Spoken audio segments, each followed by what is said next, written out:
Muli, magandang hapon sa inyong lahat.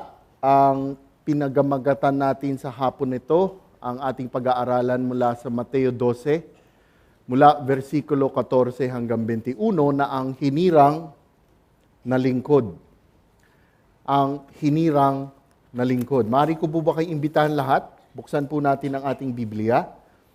Basahin ho natin ang Mateo 12, 14 hanggang 21. Tayo po tumayo lahat. Mateo 12, versikulo 14 hanggang 21. Ako'y bumabasa sa bersyon ng Magandang Balita. Verse 14. Umalis naman ang mga Pariseyong naroroon at nag-usap-usap kung paano nila maipapapatay si Jesus. Nang malaman ito ni Jesus, umalis siya sa lugar na iyon. Maraming tao ang sumunod sa kanya at pinagaling niya ang lahat ng may sakit. Ngunit, mahigpit niyang ipinagbilin na huwag nilang ipamalita kung sino siya. Sa gayon, natupad ang sinabi ng Diyos sa pamamagitan ni Propeta Isaías. Narito ang lingkod ko na aking hinirang, ang aking minamahal at lubos na kinalulugdan. Ibubuhos ko sa kanya ang aking espiritu, at siya ang magpapairal ng katarungan sa mga bansa. Hindi siya makikipag-away o makikipagsigawan, ni magtataas ng boses sa mga lansangan. Hindi niya puputulin ang tambong marupok, hindi rin niya papatayin ang ilawang umaandap, hanggang katarungay hindi nagtatagumpay ng ganap. At ang pag-asa ng mga hentil sa kanya ay ilalagak. Tayo po ay magdasal. Diyos amang makapangyarihan, pinupuri ka namin dahil tunay kayo ay tapat. Kayo po ang may hawak ng lahat, kayo po ang may kapangyarihan sa lahat. Panginoon, maraming salamat muli sa hapon na ito. Maraming salamat, Panginoon, sa pag-iingat po ninyo sa buong linggo at sa aming pagparito. Aming dasal, Panginoon, na sa hapon na ito, naway buksan po ninyo ang aming mata, buksan po ninyo ang aming isipan at puso na tunay naming maintindihan ang inyong mga salita. At hindi lang, Panginoon, na aming itong nais maintindihan, ngunit, Panginoon, nais po naming ito maisabuhay. At, Panginoon, sa inyong pagpapala, ito'y maibahagi namin sa ibang tao. Panginoon, gabayan po ninyo ako, naway ako'y maging tapat lamang sa banal na salita niyo. Ang lahat ng ito'y tinataas namin sa ngalan ng inyong anak, Panginoong Hesukristo. Amen. Tayo po'y magsiupo lahat. Okay. Maaari ko po ba munang tanungin, ano po ba ang nais mo sa buhay mo? Ano ang layunin mo sa buhay mo? Sa English nga, what is your goal in life? What is your goal? Ang nais mo ba ikaw ay maging matagumpay sa iyong mga gawain? Ito ba ang layunin mo? Ito ang nais mo? Ito ba ang goal mo? Nais mo rin ba o layunin mo ba ring maging maganda ang kalusugan mo? Maayos ang pangangatawan mo? Nais mo rin ba o layunin mo rin ba na maging maligaya ang pamilya mo? Is your goal in life to have a happy family?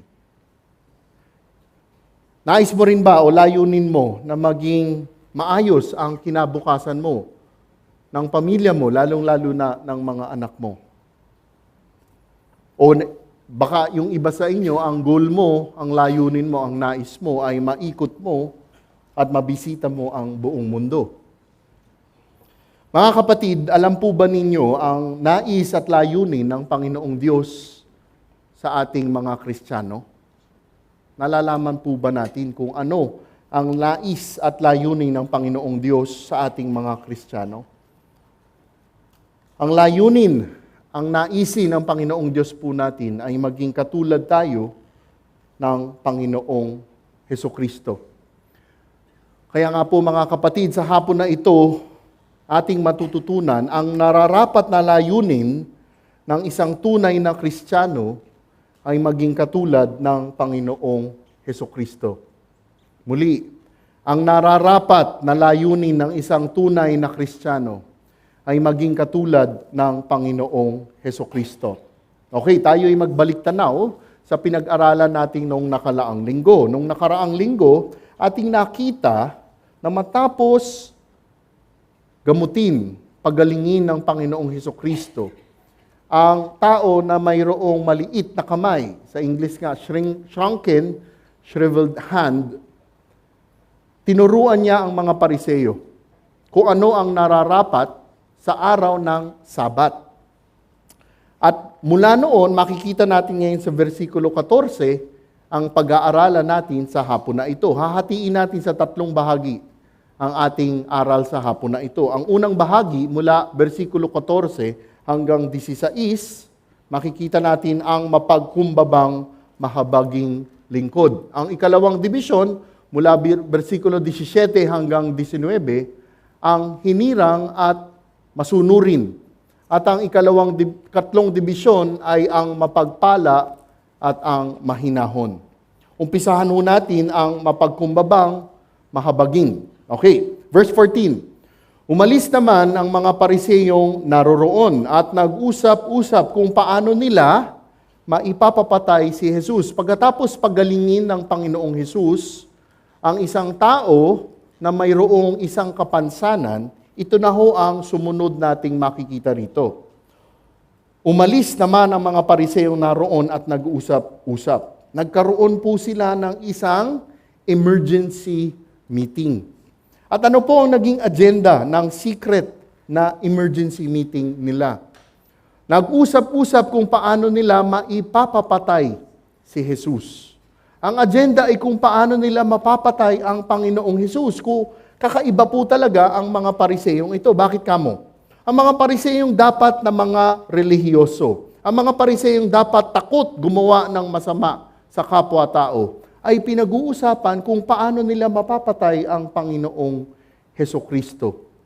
Kaya't ano ang nangyari nang nag-uusap ang mga Pariseyong ito? Verse 15. Nang malaman ito ni Jesus, umalis siya sa lugar na iyon. Maraming tao ang sumunod sa kanya at pinagaling niya ang lahat ng may sakit. Ano po ang nangyari? Nang malaman ito, mga kapatid, ang Panginoong Jesus ay Diyos na nagkatawang tao. At dahil Diyos po ang Panginoong Hesukristo, ay may katangian po siyang alam po niya ang lahat. Sa English, tinatawag natin dong omniscient ang Panginoong Hesukristo. Sinabi nga po sa Juan 2 na alam ng Panginoong Jesus ang nasa saloobin ng puso ng tao. Alam po ng Panginoong Jesus ang laman ng pinag-uusapan ng mga Pariseyo. Ganon din po para sa atin ngayon.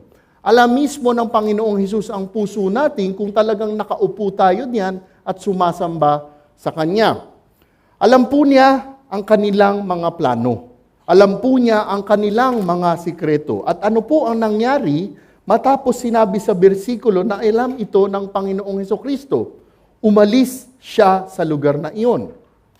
Imbis na manatili ang Panginoong Hesus at konprontahin ang mga Pariseyong ito, imbis na manatili at ibulgar sana ang masamang plano ng mga Pariseyong ito, imbis na sana kaya niyang pulbusin at parusahan ang mga Pariseyong to, umalis na lamang po ang Panginoong Hesukristo. Grabe po talaga ito, mga kapatid. Kitang-kita natin ang pagiging mapagkumbaba ng Panginoong Hesukristo. Di tulad nating makakasalanang mga tao at maging ng mga Kristiyano. Bakit ko sinasabi ito? Madalas kung alam nating tama tayo at may kapangyarihan naman tayo, ay nagmamatigas pa tayo. Pero di ganyan ang Panginoong Hesukristo. Kung tutuusin, may karapatan naman siyang manatili, may kapangyarihan nga siyang turuan ng leksyon ng mga Pariseyong ito, ngunit di po ganito ang ginawa ng Panginoong Hesukristo. Umalis na lamang po ang Panginoong Hesukristo. Ang tanong, bakit kaya umalis na lamang ang Panginoong Jesus? Babalikan po natin yan mamaya sa pag-aaral ng mga susunod na versikulo. Okay, ano ang nangyari sa paglisan ng Panginoong Jesus? Maraming tao ang sumunod sa Kanya.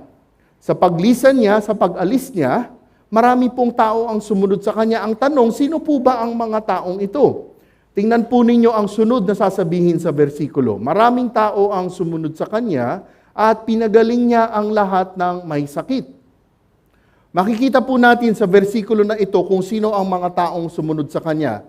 Sino po ang mga ito? Mga taong may sakit. Marahil sumunod ng mga ito matapos nilang makitang pinagaling ang kamay ng isang tao.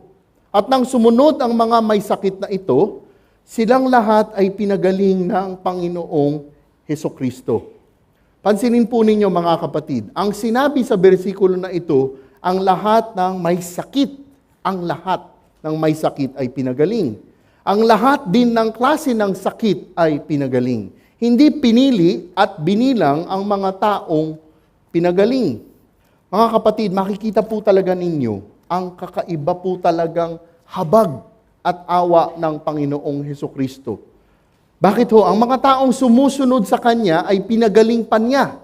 Pero kung inyo nga pong aalalahanin, ang mga taong ito ay kasama pa din sa lugar ng mga taong binalaan ng Panginoong Hesukristo. Tandaan ho ninyo, nandoon pa rin siya sa lugar ng Galilea. Dahil hindi nga tinatanggap ng mga tao doon kung sino ang Panginoong Hesukristo. Ngunit kahit ganun pa, kahit hindi nila silang kinikilala, kahit hindi niya sila tinatanggap, makikita nyo ang tindi ng habag ng Panginoong Hesukristo. Lahat ng may sakit ay pinagaling niya. Kaya't matapos pinagaling ang mga taong may sakit na ito, ano ang sinabi ng Panginoong Hesukristo? Ngunit, mahigpit niyang ipinagbilin na huwag nilang ipamalita kung sino siya. Matapos po silang pagilingin, lahat ang mga may sakit na ito, sila ay mahigpit na pinagbilinan, sila ay matinding inutusan at pinagbawalan na huwag ipamalita kung sino siya. Bakit sa tingin mo? Bakit kaya iniutos ito? Tiyak po ako na nang sinabi at inutos niya ito sa mga taong ito, halos lahat ng nakarinig dito ay nagkaroon ng matinding pagtataka sa mga sinabi niya. Bakit kamo? Alam po ninyo, kung ito ay nangyari sa panahon natin ngayon, ako ay nakasisiguro. Ang balitang ito ay makikita agad ninyo saan? Sa periodiko. Maririnig ninyo sa dyaryo. Mapapanood ninyo sa telebisyon ninyo. Ang balitang ito ay makikita kaagad ninyo sa wall ng Facebook ninyo. Agad ibabalita ito ng mga tao. Ito pa, pati sigurado yung mismong gumawa ng miraglo ang magpapa-interview pa sa TV at sa radyo. Ganon din mga kapatid sigurado ang mangyayari sa panahon ng Panginoong Hesukristo. Datapwat wala silang periodiko, wala silang radyo, ngunit kung inyong aalalahanin na nakalagay sa Mateo 4, ano nangyari? Nang mabalitaan ng mga tao at maging karatig na bayan ng Jerusalem, hanggang saan umabot? Hanggang sa Syria, umabot ang balita ukol sa Panginoong Hesukristo. Kung titingnan nyo yung Mateo 4, mga tao pumunta lahat sa Galilea. Hindi lang po sa pagkakataong ito, sinabi ito ng Panginoong Hesukristo na huwag sabihin sa tao kung sino siya. Sinabi niya ito sa Kabanata 8 na libro ng Mateo, nang pinagaling niya ang taong ketongin. Sinabi niya rin po ito sa Kabanata 9 ng libro ng Mateo nang pinagaling niya ang mga bulag. Tiyak din po ako na palagi itong inuulit-ulit ng Panginoong Hesukristo na huwag sabihin sa iba kung sino ang Panginoong Hesukristo. Muli, bakit kaya ganito ang sinabi at inutos ng Panginoong Hesukristo? Dalawa po ang titingnan nating dahilan sa utos niya pong ito. Tingnan muna natin ang isang maaaring unang dahilan. Sinabi po niyang huwag ipamalita kung sino po siya. Bakit po? Ano po ba ang ipinamamalita nila kung sino po siya? Ang ipinamamalita po nila ay isang miracle worker po siya. Isa pong miracle worker ang ibinabalita nila. Ito po ang inaiwasan ng Panginoong Hesukristo, na makilala po siyang isang miracle worker. Parang ganito din po yung mga nangyayari sa panahon natin ngayon. Bakit ho? Maraming tao ang nais pumunta sa Panginoong Hesukristo sa pag-asang payayamanin sila ng Panginoong Hesukristo.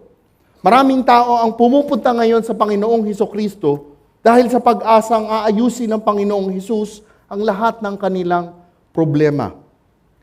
Ngunit, mga kapatid, ang tanging dahilan sa pagkakatawang tao ng Panginoong Hesukristo ay para iligtas tayo sa kaparusahan na kamatayan para sa ating mga kasalanan. Yan po ang nag-iisang dahilan kung bakit dumating ang Panginoong Hesukristo. Ngunit, balik tayo sa panahon ng Panginoong Hesus. Ang nangyari sa panahon ng Panginoong Hesus ay pumupunta na lamang ang mga tao upang makakita at maging bahagi ng mga milagrong ginagawa ng Panginoong Hesukristo. Ito, mga kapatid, ang iniiwasan ng Panginoong Hesus. Kaya't palagi niyang sinasabi na huwag itong ibabalita sa iba. Yun ho yung unang maaaring dahilan. Tingnan natin yung ikalawang maaaring dahilan. At ito rin po, mga kapatid, ang dahilan kung bakit umalis siya sa lugar ng mga Pariseo. Dapat po nating intindihin na ang Panginoong Hesukristo ay mahigpit na sumusunod sa kautusan ng kanyang Ama. The Lord Jesus was working and following a strict divine timetable. Sumusunod siya sa tala orasan ng Diyos Ama. At sa oras na iyon ay hindi pa napapanahon na siya ay maluwalhati. Dahil sa kanyang kaluwalhatian ay mangyayari pa ito pagkatapos niyang mamatay at muli niyang mabuhay. This was not yet the time that Jesus was to be glorified. Ang pangyayari pong itong pinag-aaralan natin sa hapon na ito ay 2 taon bago pa siya ipinako sa krus. Marami po siya pang dapat gawin. Marami pa po siyang dapat ituro. Kaya't nakatuon ang buong pansin ng Panginoong Hesukristo sa pagsunod sa tala orasan ng Diyos na makapangyarihan. Sinabi nga sa libro ng Juan, Kabanata 17, versikulo 4, "Inihayag ko sa lupa ang iyong karangalan. Natapos ko na ang ipinagagawa mo sa akin." Kaya't kung inyo pong titingnan, ang Panginoong Hesus ay nagpakumbaba. Kahit na ang Panginoong Hesus ay ubos at naupos at napagod sa mga kutya na hinaharap niya. Ang Panginoong Hesus ay nagpakumbaba kahit na ang Panginoong Hesus ay lubos na may kapangyarihan. Ang Panginoong Hesus ay sumunod kahit na ang idudulot ng kanyang pagsunod ay tiyak na kahirapan. Ang Panginoong Hesus ay sumunod kahit na ano pang kapahamakan ang daranasin niya sa habag na ibinibigay niya. Mga kapatid, ang nais ng Panginoong Hesus ay kanyang mapapurihan ang Diyos Amang makapangyarihan. Kakaiba po talaga ang pagpapakumbaba at habag na ipinakita niya. Ito ho ang unang prinsipyo. Ang mga tunay na Kristiyano ay dapat maging mapagkumbaba at mahabagin tulad ng Panginoong Hesukristo. Ang mga tunay na Kristiyano ay dapat maging mapagkumbaba at mahabagin tulad ng Panginoong Hesukristo. Mga kapatid, kung sinasabi mong tunay kang Kristiyano, ano ang nagiging reaksyon mo? Ano ang nagiging tugon mo kung ikaw ay kinukutya? Kung ikaw ay inaalipusta? Ano ang nagiging tugon mo kung ikaw ay kinukutya, ikaw ay inaalipusta? Lalong-lalo na kung ang pangungutyang yan na hinaharap mo ay dahil pagiging tapat mo sa Panginoong Hesukristo. Uulitin ko ho.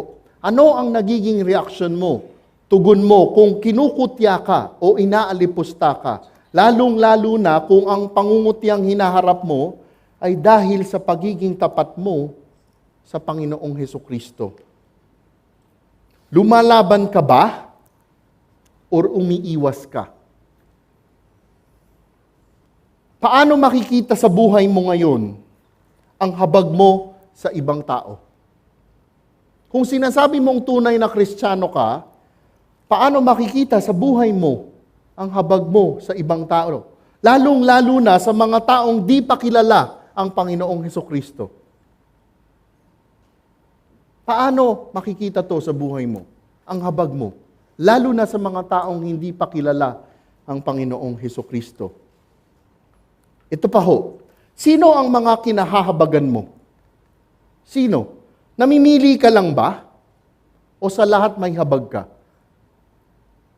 Namimili ka lang ba? O sa lahat may habag ka? Di ba may mga taong, ito, gusto ko to kasama sa Bible study. Sila, parang hindi kami bagay. Mga kapatid, ano ang maaaring ipagdasal natin upang tayo ay maging tunay na mapagkumbaba at mahabagin? Dahil ang nararapat na layunin ng isang tunay na Kristiyano ay maging katulad ng Panginoong Hesukristo. Tingnan ho natin ang ikalawang dibisyon, ang hinirang at masunurin. Verse 17, sa gayon, natupad ang sinabi ng Diyos sa pamamagitan ni Propeta Isaías.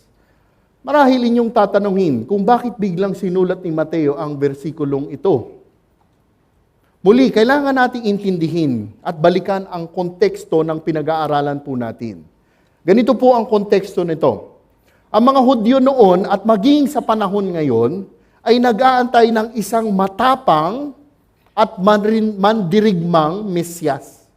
They are now waiting before for a warrior Messiah up to today.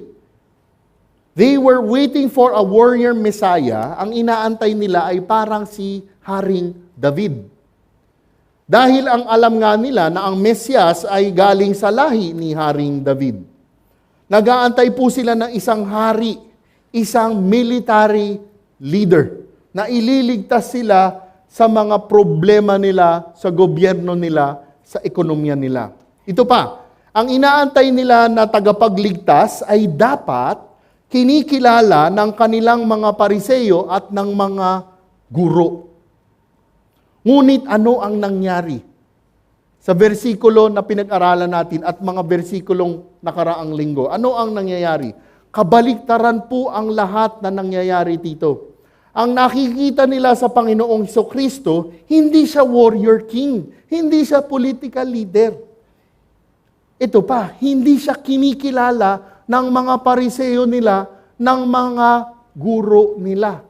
Kaya para sa kanila, ang Panginoong Hesus ay kaduda-duda. Kaya't dahil dito, isinulat muli ni Mateo ang sinabi ni Propeta Isaías. Naintindihan ho natin to. Kasi sigurado, nagdududa ang mga tao sa Panginoong Hesukristo.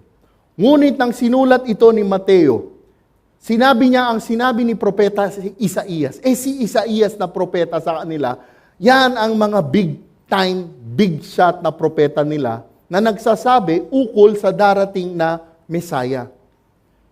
700 taon hanggang 800 taon bago ipinanganak ang Panginoong Hesus, makikita natin dito sa versikulo 17 ang sinulat ng propetang Isaías ukol sa darating na tagapagligtas. 700 to 800 years bago dumating ang Lord Jesus, isinulat na ito ni Propeta Isaías. Verse 18, narito ang lingkod ko na aking hinirang, ang aking minamahal at lubos na kinalulugdan. Ibubuhos ko sa kanya ang aking espiritu at siya ang magpapairal ng katarungan sa mga bansa. Himayin po natin ito dahan-dahan. Narito ang lingkod ko na aking hinirang. Sa ating pag-aaral po sa versikulo na ito, sino po ba ang nagsasalita dito sa verse 18? Sino ang nagsabi na narito ang lingkod na aking hinirang? Mga kapatid, walang iba kundi ang Diyos Ama. Ano muli ang sinabi ng Diyos Ama? Narito ang lingkod ko na aking hinirang. Sa English, behold my servant whom I have chosen. Tingnan natin yung salitang lingkod. Sa English, servant. Ang isang kapansin-pansin na salita rito ay yung servant, lingkod. Sa salitang Greko, ang salitang lingkod ay pahis, P-A-I-S. Okay, ang bagong tipan nasa salitang Greko. Ang lumang tipan nasa salitang Hebreo. Ang salitang lingkod ay pahis, P-A-I-S. Ang isang maaaring ibig sabihin ng salitang pahis ay isang anak.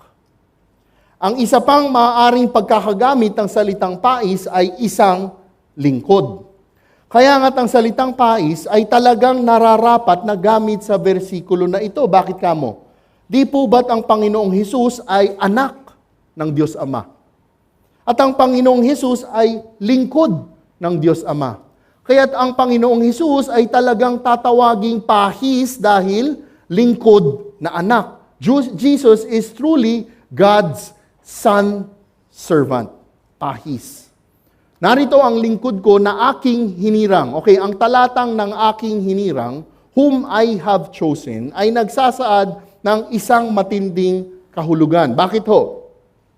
Chosen. Sa Greko nito, hairetitso. Ano ibig sabihin ng hairetitso? To make a choice, a firm choice. At alam mo ba ninyo, pag tiningnan nyo ang salita na hairetitso, sa bagong tipan, wala kayong makikitang ibang lugar na ginamit ang salitang ito. Dito lamang ito ginamit sa Mateo 12, versikulo 18. Ano ibig sabihin ng hairetitso? To make a choice, a firm decision of commitment, isang matinding desisyon. Nakalagay nga sa Hebreo 1, nakasaad na ang pagpili at paghirang sa anak na tagapagmana ng lahat. Muli, nakasulat doon, pagpili at paghirang sa anak. Gayon din nakasaad sa Isaías 49 na ang lingkod ay pinili, hinirang ng ama bago pa siya isinilang. Yung salitang chosen, kaya nga dahil dito, sa pagkakagamit sa salita na ito, ang salitang hinirang o pinili ay ginagamit ng mga Hudyo upang tukuyin ang Mesiyas. Ulitin ko ho. Parang naging ibig sabihin ng salitang chosen, sinabi ng mga Hudyo, automatic na pumapasok sa kanila yung salita na Messiah, tagapagligtas. Kaya nga lumabas ang salita na the chosen one. Kapag sinasabi nila the chosen one, ang hinirang kaagad pumapasok sa isip nila ng mga Hudyo ay ang Messiah.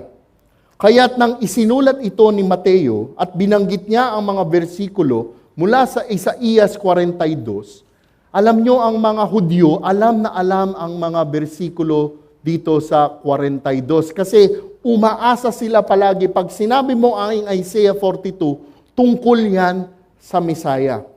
Alam kaagad ng Hudyo na ang tinutukoy ni Mateo dito ay ang tungkol sa tagapagligtas, tungkol sa Messiah. Bigyan ko po kayo ng halimbawa kung paano gamitin yung chosen one sa bagong tipan. Lucas 23:35. Ano ang sinasabi dito? Ito ay sa panahon ng ipinako na ang Panginoong Hesukristo. Ang mga tao na may nakatayo roon at nanonood habang si Jesus ay kinukutya ng mga pinuno ng bayan. Sinabi nila, iniligtas niya ang iba. Iligtas niya ngayon ang kanyang sarili kung siya ang Kristo na hinirang ng Diyos. Chosen one. Pag sinabi yung talata niyon, agad naiintindihan ng Hudyo ang Mesiyas.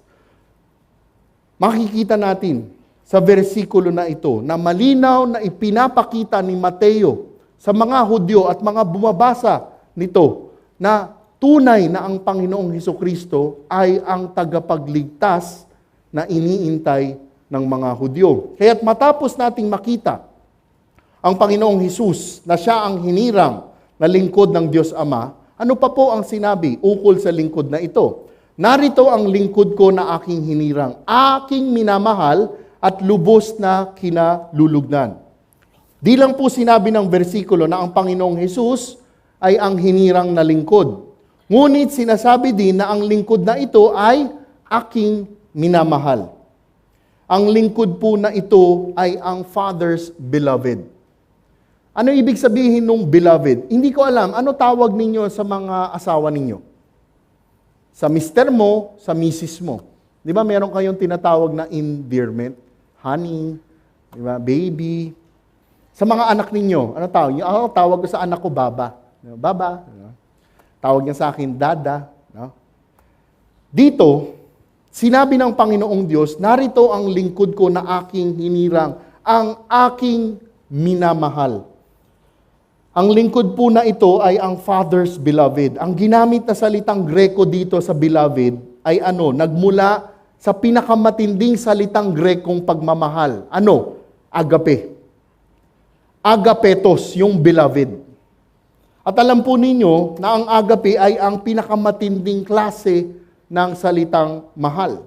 Ang lingkod na ito ay hindi lang basta-basta hinirang na lingkod. Ngunit sinasaad ng bersikulo na ito na ang lingkod na ito ay ang beloved ng Diyos Ama. Sobrang espesyal po ang lingkod na ito sa puso ng Diyos Ama. Dahil ang lingkod na ito ay minamahal ng Diyos Ama. May karugtong pa po. Ang lingkod po na ito ay lubos na kinalulugdan ng Diyos Ama. Grabe po talaga ang ibig sabihin ng bersikulo na ito. Di lang ang lingkod na ito ay mismong hinirang ng Diyos Ama, di lang ang lingkod na ito ay tinatawag na minamahal ng Diyos Ama, ang lingkod na ito ay lubos na kinalulugdan ng Diyos Ama. Alam po ba ninyo na tayong mga tao ay hindi magiging kalugod-lugod sa Diyos Ama? Alam po ba ninyo yun? We could never be well-pleasing to our Father in heaven. Never, ever. Hindi tayo magiging kalugod-lugod sa Diyos Ama. Bakit kamo? Tayong tao ay lubos na makasalanan. Tayo lamang ay magiging kalugod-lugod sa Diyos Ama sa pamamagitan ng Panginoong Hesukristo. Pag tinanggap ninyo ang Panginoong Hesukristo, only then that you will be pleasing to God the Father. Bakit? Kasi hindi na ako ang nakikita ng Diyos Ama, ang nakikita niya ay ang anak niya. Kaya nga itong versikulo na to, para maging kalugod-lugod ang lingkod na ito, ay talaga pong kakaiba ang sinasaad ukol sa lingkod na ito. At hindi lang po isang beses sinabi ito. Sinabi ito saan? Sa pagbabautismo sa Panginoong Hesukristo. Naalala ho ninyo yun? Sa pagbautismo, sinabi ng Diyos Ama, "This is my Son whom I am well pleased." Sinabi din ito sa libro ng Lucas sa pagbabagong anyo ng Panginoong Hesukristo. Saan yun? Di ba nung umakyat sila sa Mount of Transfiguration, nang ipinakita ng Panginoong Hesus ang kanyang kaluwalhatian, ano sinabi ng Diyos Ama? Na ito ang anak niya na kalugod-lugod sa kanya. Okay, ano pa po ang sinabi ukol sa lingkod na ito? Narito ang lingkod ko na aking hinirang, ang aking minamahal at lubos na kinalulugdan. Ibubuhos ko sa kanya ang aking espiritu. Ano po kaya mga kapatid ang ibig sabihin po nito? Atin pong titingnan kung anong ibig sabihin ng ibubuhos ko sa kanya ang aking espiritu. Para ating maintindihan ito, ating pong titingnan ito ng dalawang paraan. Kumbaga, para sa isang bariya, ang dalawang gilid ay dapat naroon para siya maging pera. Dalawang paraan po natin titingnan ito. Una, marahil inyong tatanungin, di ba't 100% Diyos ang Panginoong Hesukristo? Iisipin natin, Jesus is 100% God. Ano pa ho? Di ba't ang Diyos Ama, Diyos Anak, at Diyos Espiritu Santo ay isa lamang? Kaya't ano ang ibig sabihin ng ibubuhos ko ang aking espiritu sa Panginoong Hesus? Ano ang ibig sabihin nun? Kung tinatanong ninyo yan, malaki ang posibilidad na hindi natin naiintindihan, na hindi lang 100% Diyos ang Panginoong Hesukristo, hindi natin naiintindihan na siya ay 100% ring tao. Ganito ho. Mga kapatid, ganito po natin ito iintindihin. Oo, ang Panginoong Hesukristo ay Diyos 100%. At oo din na ang Panginoong Hesus ay 100% ding tao. Bilang Diyos ay hindi niya kinakailangan ang Espiritu Santo. Ngunit bilang tao ay kinakailangan niya ito. Ito mga kapatid, ang pruweba na 100% talaga siyang tao. Dahil nga kinakailangan niya ang Espiritu Santo sa pagiging tao niya. Katulad nating mga Kristiyano, pag tinanggap nyo na ang Panginoong Hesukristo, nananahan na sa inyo ang Espiritu Santo. At dahil nga, siya ay 100% ding tao, ang Panginoong Hesukristo, siya din ay tinutukso ng demonyo. Naalala niyo yun? Sa libro rin ng Mateo, libro na 4 po yata. Tinukso siya ng demonyo.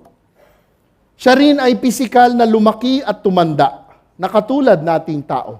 Kasi isipin natin, ay 100% God si Jesus, no? Tandaan ho ninyo, naging baby rin siya, naging bata siya, naging binata siya, naging mama siya. Siya ay 100% tao. Siya rin ay nakakaranas ng uhaw. Di ho ba? Sa isang kwento, lumapit siya sa isang parang poso at humingi ng tubig sa isang Samaritana. Siya rin ay nakakaramdam ng gutom. Siya rin ay nakakaramdam ng pagod. Isang beses, napagod siya, sumakay sa bangka, natulog. Siya rin ay nakakaranas ng sakit na pisikal at emosyonal. Dahil kung inyo nga pong aalahanin, lumuha ang Panginoong Hesukristo nang nakita nating nalungkot at nahabag siya sa namatay na kaibigan niya. Kaya't ang lahat ng ito, mga kapatid, ay pruweba na siya ay 100% tao. Kaya't bilang isang tao, kinakailangan niya ang Espiritu Santo, katulad nating mga Kristiyano. Iyan po ang unang dahilan ng pagpapaliwanag ng pagbuhos ng Espiritu sa Panginoong Hesus. Tingnan natin ang ikalawang dahilan kung bakit ibubuhos ng Diyos Ama ang Espiritu Santo sa Panginoong Hesukristo. Kung inyo pong aalalahanin, bago po nagsimula ang Panginoong Hesukristo sa kanyang ministeryo, ano ang munang ginawa niya? Di ho ba siya ay nagpa-bautismo kay Juan Bautista? At sa kanyang bautismo ay ano ang nangyari? Di ho ba't bumaba sa kanya ang Espiritu Santo na parang isang dove, kalapati? At sabay sa pagbaba nito ay sinabi ng Diyos Ama na ito ang anak niya na kinalulugdan niya. Sa pagbaba ng Espiritu Santo, ito ay naging katibayan na ang Panginoong Hesus ay tunay na hinirang niya. Ito ay naging tanda na siya ang minamahal na lingkod niya. The pouring of the Spirit was God's way of anointing, affirming, and confirming who the Lord Jesus really was. At ito po mga kapatid ang ikalawang dahilan ng sinasabi ng bersikulo na ito na ibibuhos ng Diyos ang Espiritu niya sa Panginoong Hesus. Okay, tayo'y magpatuloy. Matapos pong sabihin ito, siguro iniisip niyo, ay, ano ang connection? Bakit in-explain natin the chosen, beloved, well-pleasing kay Father? Tandaan ho natin ito kasi baka hindi natin naiintindihan ng konteksto. Sinulat ito ni Mateo kasi yung mga Hudyo ayaw maniwala kung sino ang Panginoong Hesukristo. Kailangan nila palagi ng pruweba. Lagi nilang titingnan, nakasulat ba yan? Nakasulat ba yan? Pinakita na nga, Isaías 42. Ibinigay na sa kanila, ipinakita na sa kanila, ipanyaliwanag na sa kanila, nasa sa kanila na kung tatanggapin pa nila. Katulad natin ngayon. From Matthew chapter 1 hanggang Matthew chapter 12, kung nasubaybayan mo yan, napakinggan mo yan, nakaupo ka dyan, hanggang ngayon, hindi mo pa tinatanggap ang Panginoong Hesukristo bilang tagapagligtas mo. Isa ka sa sinasabihan ng salita ng Diyos na, woe to you. Woe to you. Tayo ay magpatuloy at siya ang magpapairal ng katarungan sa mga bansa. Pagkatapos ibigay kung sino ang Panginoong Hesus. Pagkatapos inaffirm, kinonfirm kung sino ang Panginoong Hesus, ibinigay niya ngayon kung ano yung gagawin ng Panginoong Hesus. Siya ang magpapairal ng katarungan ng mga bansa. Sa King James Version, nakasulat, He shall show judgment to the Gentiles. Show judgment. Ano po ang ibig sabihin nitong talata na ito? Ang ibig sabihin po ba nito ay huhusgahan niya ang mga bansa? Huhusgahan niya ang mga hentil? Dahil hentil sila, hindi sila Hudyo, huhusgahan sila ng Panginoong Hesus? Yung ba ibig sabihin nito? Hindi po. Tingnan po natin ito ng detalyado. Ang ibig sabihin po nito, pag tiningnan nyo yung salitang katarungan, siya ang magpapairal ng katarungan. Katarungan sa English, judgment. Sa Greko, krisis. Krisis. Ito ay nagsasaad ng isang divine decree. A commandment, a policy from God. Judgment. Okay. Ang sinasabi ng versikulo na ito, ang lingkod ang magpapairal ng katarungan sa mga bansa, o sa English, He shall show judgment to the nations. Ang sinasaad po nito ay siya ang magbabalita sa kanila ng kaligtasan. The judgment that will be proclaimed actually speaks of salvation. So it's like saying, the servant will bring salvation to the Gentiles, to the nations. Siguro tatanungin niyo, itong si Brother Rico, parang out of context, parang masyado niyang binibigyan ng kahulugan yung sinasabi ng versikulo. Paano mo nasabing judgment, tapos salvation yung sinabi niya? Tingnan po ninyo ito. Paano tayo umabot sa pagpapaliwanag na ito? Okay, una, tayo ay bumalik nung hindi pa tayo Kristiyano. Bago ninyo tinanggap ang Panginoong Hesukristo, akin ko pong munang nais tanungin. Bago nyo tinanggap ang Panginoong Hesukristo, ano muna ang katotohanang natutunan ninyo? Di po ba't ang natutunan ninyo na tayo ay makakasalanang tao? Di po ba't natutunan natin na dahil sa kasalanan natin, may kaparusahan na kamatayan para sa atin? At natutunan din natin na sa sarili nating kakayahan, ay di natin kayang iligtas ang mga sarili natin sa ating mga kasalanan. Di ho ba't yun ang unang narinig dapat ninyo? Yun ang unang dapat natutunan ninyo, na makasalanan tayo, parurusahan tayo, at wala tayong magagawa sa mga kasalanan natin. Ito mga kapatid, yung sinasabi na bad news, hindi magandang balita. Dahil makasalanan ako, parurusahan ako, padadala ako sa impyerno. At wala akong magagawa para isalba ang sarili ko. Yun ang bad news. At ano pa yung bad news doon? Dahil huhusgahan ng Diyos ang pagiging makasalanan natin. Yun ang sinasabing katarungan. Yun ang sinasabing judgment sa pagiging makasalanan natin. Ito ang judgment ng Panginoong Diyos sa ating mga kasalanan. At ito ang sinasabi ng bersikulo na ito, na ipapairal ng Panginoong Hesus ang katarungan. Ipoproclaim niya ang judgment ng Panginoong Diyos sa kasalanan. At dahil sa judgment na yon, dahil sa panghuhusga na yon, dahil sa katarungan nga na ito, sa ating pagiging makasalanang tao, ang dapat na nararapat na tugon natin ay ano? Lilingon tayo sa Panginoong Hesukristo, tatanggapin natin ang Panginoong Hesukristo. Kaya't ito po ang tinutukoy ng bersikulo na ito, na ang lingkod na ito ang magpapairal ng katarungan, judgment sa mga bansa. The Lord Jesus will show God's judgment on sin to the other nations, which then should lead them to the Savior. Actually, ito rin ang sinasabi at itinuturo ng Panginoong Hesus sa mga Hudyo. Di ho ba't ano ang kanyang itinuturo sa kanyang ministeryo? Tumalikod kayo sa mga kasalanan ninyo. Repent, for the kingdom of heaven is at hand. Before the good news, here first is the bad news. Side note. Kaya kung tayo ay mag-share sa ibang tao ukol sa kaligtasan, kailangan muna nilang maintindihan ang ating pagiging makasalanan. Huwag niyong tatalunan yun na ipakikilala mo lang ang Panginoong Hesus. Madalas kasi kinikilala ng tao na Panginoong Hesus, hindi Savior. Ang kita nila, financial advisor. Okay. Muli, ibinibigay ito ni Mateo, ang detalye ng ito, para ipakita sa mga Hudyo noon at sa atin ngayon kung sino ang Panginoong Hesukristo. Okay, matapos nating matutunan kung sino siya, ang affirmation ukol sa kanya. Verse 19, sinabi pa ang mga katangian niya ng hinirang na lingkod niya. Verse 19, hindi siya makikipag-away o makikipagsigawan, ni magtataas ng boses sa lansangan. Pakinggan natin mabuti ito.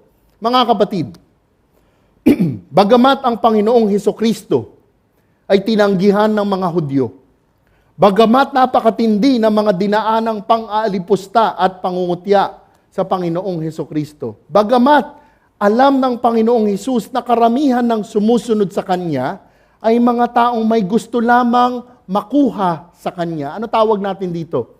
Di ba yung sa English, user-friendly? User yan. Kaya lang sumusunod yan, may gusto yan. Bagamat ganoon yung mga taong sumusunod sa Kanya, ang hinirang na lingkod ng Diyos Ama ay hindi makikipag-away, hindi makikipagsigawan. Hindi ko alam kung ganito tayo. Di mamalaman mo nga lang na yung akala mong kaibigan mo may masamang sinasabi sa'yo, anong unang gagawin mo? Di ba gusto mo kagad? Hindi ganon ang lingkod na ito. Hindi siya makikipag-away, hindi siya makikipagsigawan. Ito nga iniisip ko. Isipin mo, habang ginagamot niya yung mga tao, alam niya ang puso ng tao na yun. Hindi ako nakikita na itong Diyos. Hindi ito nakikita na kailangan ako. No? Pero ginagamot pa rin niya. Nakuha niya yun. Cry out. Hindi siya makikipagsigawan. Sa Greco, kraugatso. Okay? Yung hindi siya makikipagsigawan. Kasi baka sabihin nyo, di ba, nagsasalita ang Panginoong Hesus ng malakas? Okay, ano ibig sabihin ng cry out? Kraigatso. Ang salitang Greco na ito ay nagsasalarawan ng parang pagtahol at pag-ungol ng aso. Yung sinasabing na hindi makikipagsigawan. Di ba yung aso pag tumahol, walang ibig sabihin? Basta kahol lang ng kahol. Ano pa ibig sabihin ng kraugatso? Parang ito nagsasalarawan ng isang tunog ng uwak. Alam niyo yung uwak? Yung kulay itim na ibon na malaki. Ano tunog niyan? Di ba? Alam mo kagad pag may uwak. Di ba? Ganon. Alam niyo yung tuko? Yeah? Tuko. May ibig sabihin ba yun? Alam mo lang may tuko. Hindi ganon. Malakas ang tuko. Magugulat ka. Alam mo yung tuko? Pag tumunog dito, wala yan dyan. Nandun yan. Hindi ganito ang Panginoong Hesukristo. Hindi siya makikipagsigawan. Nawawala na ang boses ko. Okay, sana umabot ang mamaya. Hindi po gagawin ito ng Panginoong Hesukristo na kahit alipustahin siya, kahit na hindi siya tanggapin, hindi siya makikipag-away, hindi siya makikipagsigawan. Hindi niya po bubuksan ang kanyang bibig na parang aso o uwak. Ang lingkod po na ito ay magiging tahimik at mapagkumbaba. Ano pa po ang sinasabi ukol sa lingkod na ito? Hindi siya makikipag-away, hindi siya makikipagsigawan, ni magtataas ng boses sa lansangan. Ano ibig sabihin nito? Hindi lang po magiging tahimik at hindi lang siya hindi makikipag-away. Ang lingkod na ito ay datapwat grabe na talaga ang hindi makatarungang dadaanan niya.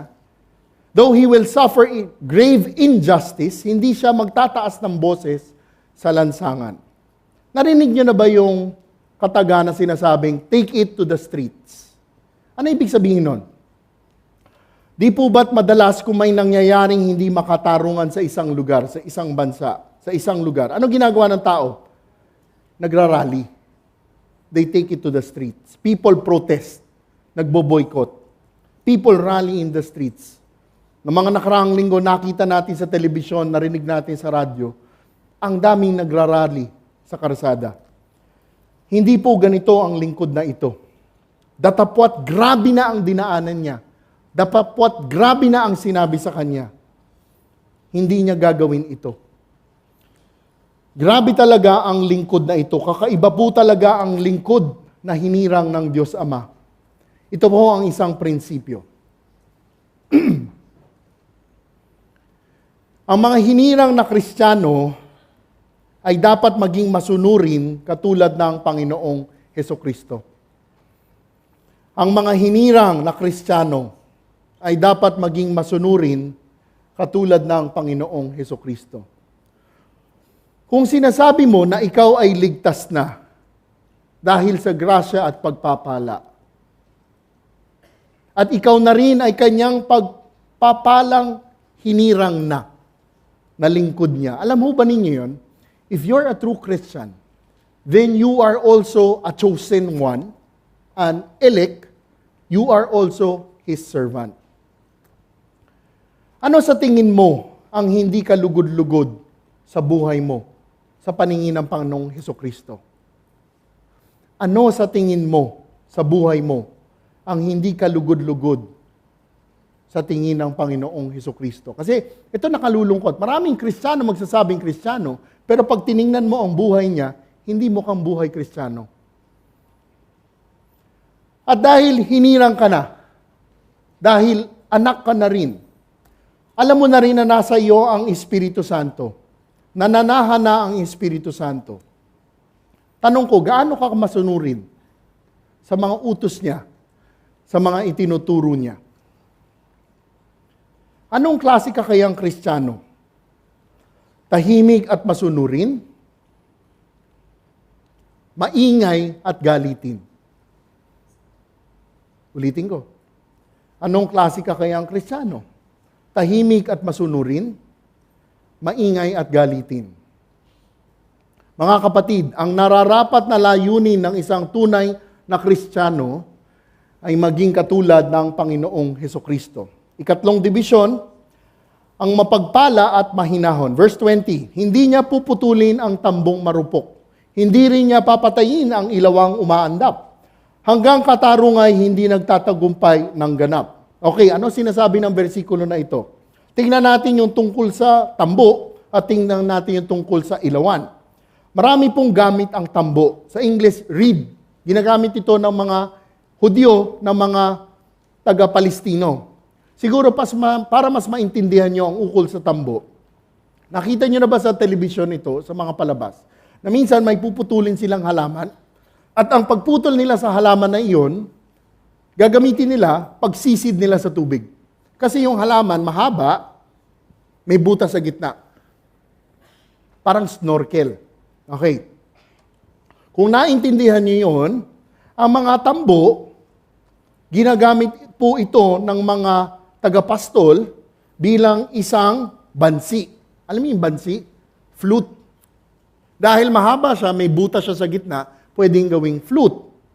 Alam niyo sa katagalan na ginagamit ito na isang bansi, isang flute, dahil siguro sa laway ng mga tagapastol, lumalambot yung parang bansi. Kasi halaman lang yun. At pag malambot na siya, ano ginagawa ng mga tagapastol? Puputulin na, itatapon na. Yun ang ukol sa tambo. Tingnan naman natin ukol sa ilawan. Nung panahon ng Panginoong Hesus, hindi pa naman uso yung mga kandila. Hindi uso flashlight. Okay, meron silang tinatawag na mga halamang lino. Sa English, flax, linseed. Okay, yung halamang flax, lino, mahibla. Fibrous siya. Mahibla. At dahil mahibla siya, ginagamit nila itong parang kandila. Dahil marami siyang hibla, fibrous siya, sinisindihan nila ito para maging isang mitsa. At alam po ninyo, dahil mitsa siya, nasusunog siya, nauupos siya, habang may apoy at may sindi pa. At kung nauubos na ang mitsa, hindi na apoy ang nilalabas niya. Baga na lang, at ano nangyari pag puro baga na lang, usok na. Ito po ang sinasabi dito. At ano ginagawa ninyo pagka yung kandila ninyo upos na? Di ba? Papatayin mo na, itatapon mo na. Ito ang sinasabi ukol dito sa tambo at sa ilawan na umaandap. Ang tanong, ano ang pagsasalarawan na ito? Mga kapatid, ang mga tambo at ilawan ay ang mga taong nanghihina na. Ito yung mga taong wala ng lakas. Ito yung mga taong hapong-hapo na. Ito din yung mga taong kinikilala nila ang pagiging spiritual na dukha sila. Ito yung mga taong alam nilang wala na silang pag-asa. Sa konteksto ng bersikulo natin ngayon, ito yung mga taong hindi pinapansin ng mga Pariseo. Ito yung mga tinuturing ng mga Pariseyong walang pag-asang tao. Ito yung mga taong hinuhusgahan ng mga Pariseo. Malaki din ang posibilidad na itong mga taong ito ay yung mga tinatawag na hintil at hindi mga Hudyo. Na kung turuin ng mga Pariseo ay parang hindi mga tao. Ngunit alam po ninyo, ang sinasaad dito ng bersikulo ay hindi ganyan ang Panginoong Hesukristo. Dahil sinabi nga, hindi niya puputulin ang tambong marupok. Hindi rin niya papatayin ang ilawang umaandap. Kahit ikaw pa ay isang parang tambo na marupok, hindi ka niya puputulin. Hindi ka niya babaliwalain. Kahit na parang kang isang ilawang umaandap. Dahil upos na upos ka na, hindi ka pa rin niya papatayin. Patuloy ka niyang kahahabagan, patuloy ka niyang gagabayan. Ito mga kapatid, ang hinirang na lingkod na ito, kakaiba talaga ang Panginoong Hesukristo. Di ako magtataka kung bakit siya tinawag na minamahal ng Diyos Ama. Marahil inyong tatanungin, hanggang kailan kaya magiging ganito ang Panginoong Hesukristo? Tingnan po ninyo ang sasabihin sa bersikulo. Hanggang katarungay, hindi nagtatagumpay ng ganap. Ang talata po na ito ay isang matinding pangako. Ipinapakita dito na ang Panginoong Hesus ang magtatagumpay. Ipinapakita dito na ang datapwat, maraming kumukutya sa Panginoong Hesus. Datapwat, maraming kumakalaban sa Kanya. Hindi siya matatalo, siya ay magtatagumpay. The Lord Jesus will surely ultimately establish God's word, God's kingdom. He will be victorious. He will bring righteousness to its triumph. Tanungin ko sa inyo, pagod ka na ba? Kung totoo kang Kristiyano, napansin mo, minsan lalong dumadami ang problema mo. Lalo kang sumasamba, lalo kang nag-aaral ng salita. Lord, parang dumadami ang problema ko. Huwag kang mag-alala. Hindi ka niya babaliwalain. Hindi ka niya puputulin. Kung hindi mo pa tinatanggap ang Panginoong Hesukristo at nakikita mo ang dami-daming problema mo, mga kapatid, tinatawag ka ng Panginoong Hesukristo. Sa Kanya ka pumunta. Sa Kanya ka dumulog. Bakit? Hindi ka niya maaari siguro tulungan, pinansyal. Hindi niya lang siguro ayusin ang pamilya mo. Pero unang-unang gagawin niya, gusto mo siyang dapat makilala. Kung sino talaga siya. At tanggapin mo na tagapagligtas siya. Verse 21. At ang pag-asa ng mga hintil sa Kanya ay ilalagak. Matapos sabihin ng Panginoong Hesus ang tagumpay sa lahat, ito pa po ang isang matinding pangako. Ang pag-asa ng mga hintil. Pag sinabing mga hintil, hindi ka Hudyo. Kaya ang ibig sabihin nito, ang pag-asa ng buong mundo sa Kanya ilalagak. The world's hope is found only in Jesus Christ. Pinapakita sa bersikulo na ito na tunay ang Panginoong Hesukristo na hinirang na lingkod na tagapagligtas ng mundo. Prinsipyo. Ang mga tunay na Kristiyano ay dapat ibalita sa ibang tao ang pagpapalang kaligtasan na sa Panginoong Hesukristo lamang matatagpuan. Muli, ang mga tunay na Kristiyano ay dapat ibalita sa ibang tao ang pagpapalang kaligtasan na sa Panginoong Hesukristo lamang matatagpuan. Kung sinasabi mo na isa ka sa mga dating mahina, na tinanggap na ang kaligtasan at pagpapala, ano ang mga pagbabago sa pag-uugali mo ang napansin mo at ng kapwa mo? Kung sinasabi mong ikaw yung sinasabing dating mahina at tinanggap na ang pagpapala, ano ang nakita mong pagbabago mo sa ugali mo na napansin mo at lalong-lalo na ng kapwa mo? Kailan mo huling na ibahagi sa ibang tao ang pagpapala at habag ng Panginoong Hesukristo? Kailan mo huling na ibahagi sa ibang tao ang pagpapala at habag ng Panginoong Hesukristo? Sigurado naaalala nyo nung una nyong tinanggap ang Panginoong Hesus. Inimbitahan ka, sineran ka. Baka mamaya mga kapatid, nakakalimutan na natin na dapat ginagawa rin natin yun. Isa pang tanong, anong klaseng Kristiyano ka? Maunawain at mahinahon? O mainipin at galitin? Maunawain at mahinahon? Mainipin at galitin? Dahil ang nararapat na layunin ng isang tunay na Kristiyano ay maging katulad ng Panginoong Hesukristo. Sa ating pagtatapos, at tapos na rin yung boses ko, matapos mong matutunan kung sino ang Panginoong Hesukristo, kung sino ang lingkod na ito, ano ang ipagdarasal mo? Kasi titingnan mo, wow, hindi, malayo ako na humble, malayo ako na merciful, malayo ako na patient, malayo. Look, ang goal ng Panginoong Diyos sa atin ay maging katulad tayo ng Panginoong Hesukristo. Ito pa ho, bago tayo magtapos. Kung hindi mo pa tinatanggap ang Panginoong Hesukristo, hindi mo magagawa ito.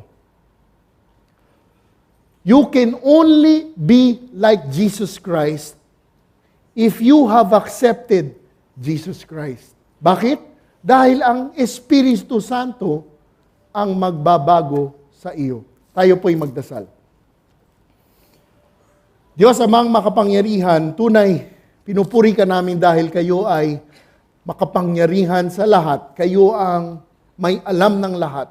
Panginoon, kayo ay mahabagin, kayo ay maunawain. Maraming salamat muli sa araw na ito. Salamat sa pagkakataong mapag-aralan namin ang libro ng Mateo.